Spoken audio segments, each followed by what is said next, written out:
Hello guys, നിങ്ങൾ യുകെയിൽ നല്ല നാടൻ ഫുഡ് സ്പോട്ടുകൾ നോക്കുന്ന ആൾക്കാരാണോ? എങ്കിലിതാ നിങ്ങളുടെ ലിസ്റ്റിലേക്ക് പുതിയൊരു സ്പോട്ടും കൂടി ആഡ് ചെയ്തോ. ഏതാണെന്നല്ലേ? മറ്റെവിടെയല്ല, നമ്മുടെ ഹെറിഫോർഡിൽ സ്വന്തം മാജിക് മസാല. അപ്പോൾ വാ നമുക്ക് പോയി നോക്കാം. ഞാൻ ഇത്രയും സ്ട്രോങ് ആയിട്ട് ഇൻട്രോ ഒക്കെ പറയാൻ തന്നെ കാരണം എന്ന് പറഞ്ഞാൽ ഇതിന് മുന്നേ ഇവിടെ വന്ന് ഫുഡ് കഴിച്ചാൽ അത് ഇഷ്ടപ്പെട്ടതിൻ്റെ ബലത്തിലാണ് കേട്ടോ. ഈ ഹോട്ടലിലേക്ക് കയറുമ്പോൾ തന്നെ ഇതിൻ്റെ ഇൻറ്റീരിയർ ഒരു രക്ഷയില്ല, പറയാതിരിക്കാൻ വായ. നല്ല ഭംഗിയിൽ ഇവർ സെറ്റ് ചെയ്തിട്ടുണ്ട്. നമ്മുടെ ഒരു കേരള തനിമയൊക്കെ നിലനിർത്തുന്ന രീതിയിൽ നല്ല ഭംഗിയായിട്ട് ചെയ്തിട്ടുണ്ട് കേട്ടോ. അത്യാവശ്യം നല്ല സ്പേഷ്യസ് ആണ്. പിന്നെ എവിടെ ഇരിക്കണം എന്നുള്ള കൺഫ്യൂഷൻ ആയിരുന്നു ഞങ്ങൾക്ക്. അങ്ങനെ ഫൈനലി നല്ലൊരു സ്ഥലം തപ്പി കണ്ടുപിടിച്ചിരുന്നു. പിന്നെ മെനു ഒക്കെ എടുത്ത് വിശദമായിട്ട് പഠിച്ചു. അതിനുശേഷം നമ്മൾ അന്നത്തെ സ്പെഷ്യലായ ലഞ്ച് ബോക്സ് ആണ് ഓർഡർ ചെയ്ത്. അതിനുശേഷം പിന്നെ ചെറിയൊരു കാത്തിരിപ്പായിരുന്നു ഫുഡ് വരാൻ വേണ്ടി. കുറച്ച് വെയിറ്റിംഗ് ടൈം ഉണ്ട്. അപ്പോൾ ഞങ്ങൾ തിരക്കിട്ട് വരുന്നവരാണ് നേരത്തെ വിളിച്ച് പറയുന്നത് ബെറ്റർ ആയിരിക്കും തോന്നി. അങ്ങനെ ഫൈനലി നമ്മുടെ ഫുഡൊക്കെ വന്നു. അത്യാവശ്യം നല്ല ക്വാണ്ടിറ്റി ഉണ്ടായിരുന്നു കേട്ടോ. പിന്നെ നമ്മൾ എക്സ്ട്രാ ആയിട്ട് കുറച്ച് beef roast, beef fry, puri, പൊറോട്ടയൊക്കെ ഓർഡർ ചെയ്തു.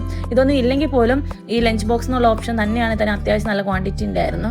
പിന്നെ 35 pounds ആണ് ഇതിന് വരുന്നത്. 5 പേരുടെ ഒരു പാക്കേജ് ആയിട്ടാണ് വരുന്നത്. അത്യാവശ്യം നല്ല ക്വാണ്ടിറ്റി ഉണ്ടായിരുന്നു, നല്ല ടേസ്റ്റ് ഉണ്ടായിരുന്നു. അപ്പം ഞാൻ ഫസ്റ്റ് തന്നെ ട്രൈ ചെയ്തത് പഴംപൊരി ആയിരുന്നു. അത് നല്ല സ്വീറ്റ് ആയിരുന്നു, അതുപോലെ തന്നെ നല്ല സോഫ്റ്റും ആയിരുന്നു കേട്ടോ. പിന്നെ ബീഫ് റോസ്റ്റ് ഓർഡർ ചെയ്തുകൊണ്ട് തന്നെ അങ്ങനെ ട്രൈ ചെയ്തു. ഈ കോമ്പോ പിന്നെ ആർക്കും പറഞ്ഞു തരണ്ടല്ലോ, ഒരു രക്ഷയില്ല, വേറെ ലെവൽ.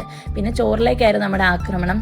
ഇതിൽ എൻ്റെ പേഴ്സണൽ ഫേവറേറ്റ് ആയി മാറിയത് ആ ബീഫ് റോസ്റ്റ് ആയിരുന്നു കേട്ടോ. അത് നിങ്ങൾ വരുവാണെങ്കിൽ എന്തായാലും ട്രൈ ചെയ്യണം, മസ്റ്റ് ട്രൈ ആണ്. പിന്നെ ഫിഷ് ഫ്രൈ കുഴപ്പമില്ലായിരുന്നു. പിന്നെ ബാക്കി കറികളൊക്കെ കൂട്ടി ചോറ് വയ്ക്കുമ്പോൾ വയറൊക്കെ നിറഞ്ഞ് പൊട്ടാനായി. എന്നിട്ടും ബാക്കിയായിരുന്നു, അത്രയും ക്വാണ്ടിറ്റി ഉണ്ടായിരുന്നു കേട്ടോ. പിന്നെ ഇവിടെ നിങ്ങൾക്ക് നല്ല ചട്ടിച്ചോറും ബിരിയാണിയും മന്തിയും ഒക്കെ കിട്ടും. അങ്ങനെ നമ്മുടെ എല്ലാ കേരള ഫുഡും തന്നെ ഓൾമോസ്റ്റ് ഇവിടെ കിട്ടും കേട്ടോ. പക്ഷേ നമ്മൾ ഫുഡെല്ലാം കഴിച്ച് ഇറങ്ങുമ്പോൾ ഈ ചേട്ടൻ വന്ന് സംസാരിച്ചത് ഈ കടയിലെ ചേട്ടനാണ് കേട്ടോ. വേറെ കസ്റ്റമർ സർവീസും പറയാതിരിക്കാൻ വയ്യ. നമ്മളിങ്ങനെ കഴിക്കുമ്പോൾ തന്നെ എല്ലാം ഇടയ്ക്കിടയ്ക്ക് വന്ന് എല്ലാം ഓക്കെ അല്ലേ എന്നൊക്കെ ചോദിക്കും. മൊത്തം നല്ല എക്സ്പീരിയൻസ് ആയിരുന്നു ഇവിടുന്ന്. അപ്പോൾ നിങ്ങളൊരു ഫുഡ് ലവർ ആണെങ്കിൽ മസ്റ്റ് ട്രൈ സ്പോട്ടാണ്. അപ്പോൾ ശരി, ടാറ്റ, ബൈ ബൈ.